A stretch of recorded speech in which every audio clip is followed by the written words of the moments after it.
Joining us in person is Reverend James David Manning. Welcome to the Savage Nation. Hi, Michael. It's great to be on your show today. We've all heard these controversial statements you've made about Obama plastered all over the news media. Well, what actually happened?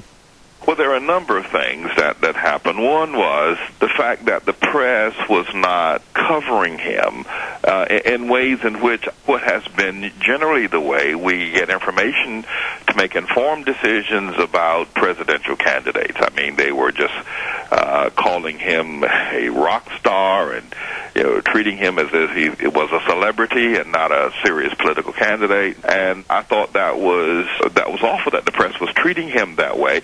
The other item is that when there was issues raised regarding his integrity or his past voting records or his character as a political figure, then people began to say such statements were racist and that because he's a black candidate, he's being overly scrutinized.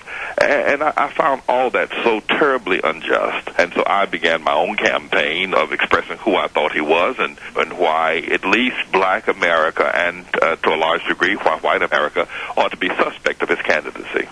It seems every time something is said about Obama, even remotely negative, they use the race card. It is tragic that our society has come to this and that good people in America are allowing that the race card comes out. And the other item is that he is a black candidate and he's running for the office of president.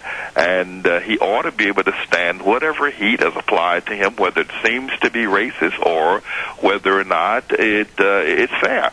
And so I think it's just awful. I mean, he's being treated as if he's an affirmative action sort of candidate. You can't treat him the way you treat any other normal person.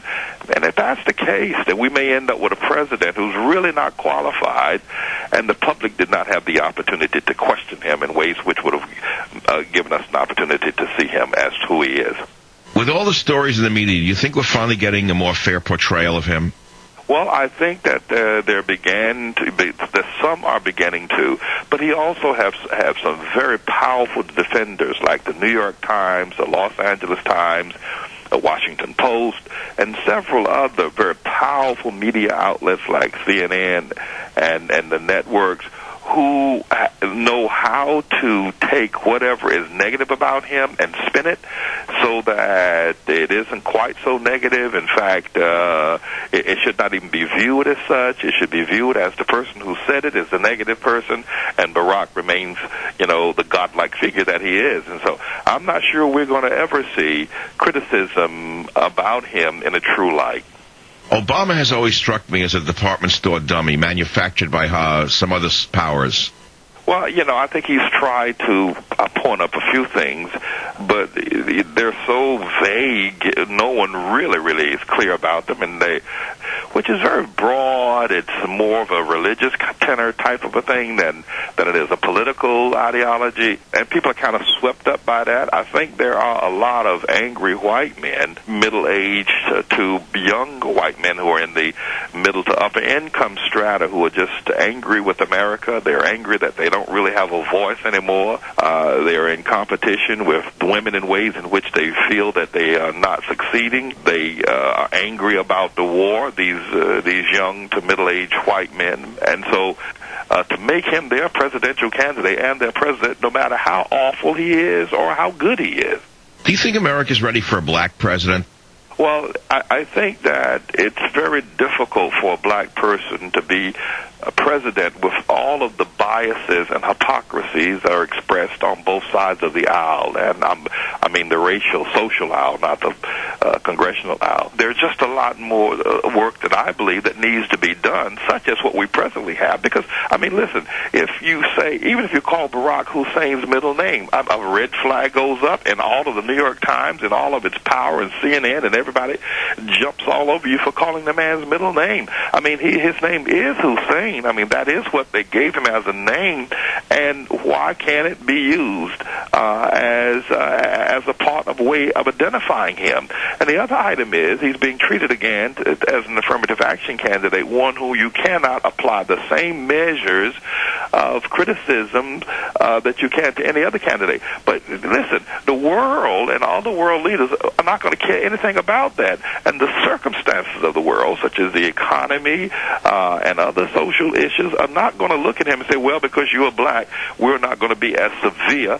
We'll just decide that we will not be as severe as an economic problem in America.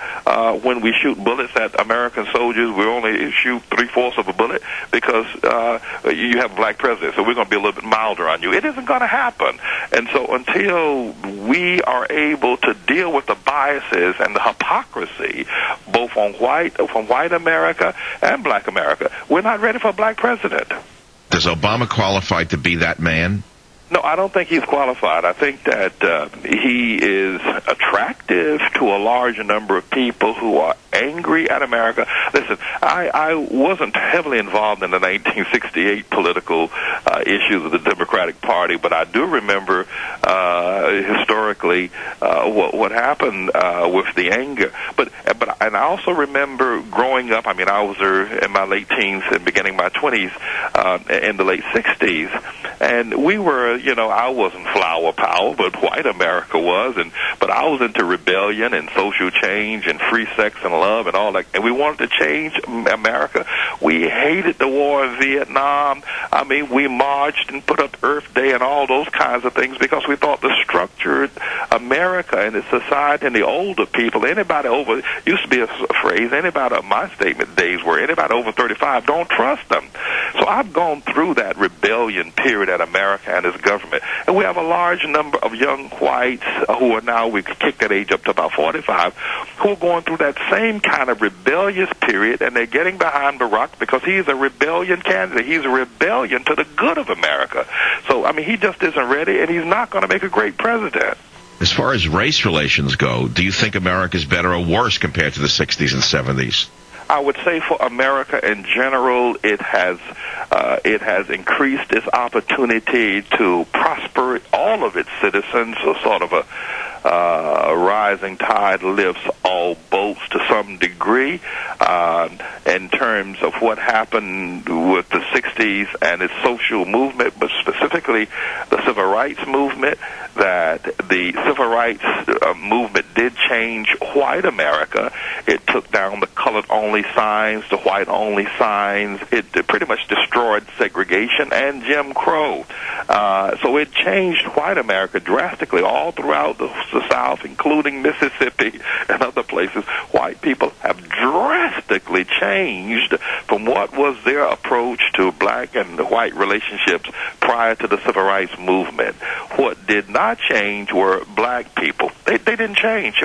What they did was they got worse, because prior to the 60s, black people were stronger families, had stronger churches, built strong colleges. I mean, I remember growing up in that period of time, and all we talked about was education and going to college. I mean, even if we had to work night and day to get to college, I mean, going to college, if you made it from high school to college, you were equivalent in the black community as the president of America yourself. Today, black America, in cities like Detroit, only graduate 1 out of every 4 black students graduate out of high school. And don't talk about the way blacks in ghettos and inner cities shoot and kill one another because they don't recognize the value of human life. Here in New York City, only 2 out of 4 black students graduate high school. That was unheard of years ago.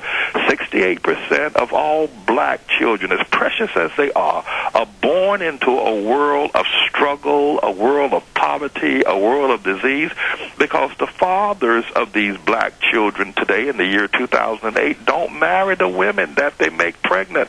70% of our households are headed by black women. That was not the case 50 years ago. We had stronger families, stronger education values, stronger social values. We have declined drastically, mentioned previously, because what black America is trying to say and supporting him as a candidate is that if he becomes president, it will mean that we are a great and a noble and a world-class people, and we don't have to do anything about the wretchedness of our own social standing at present. So we're doing worse, to answer your question. Reverend Manning, thanks for being on the Savage Nation.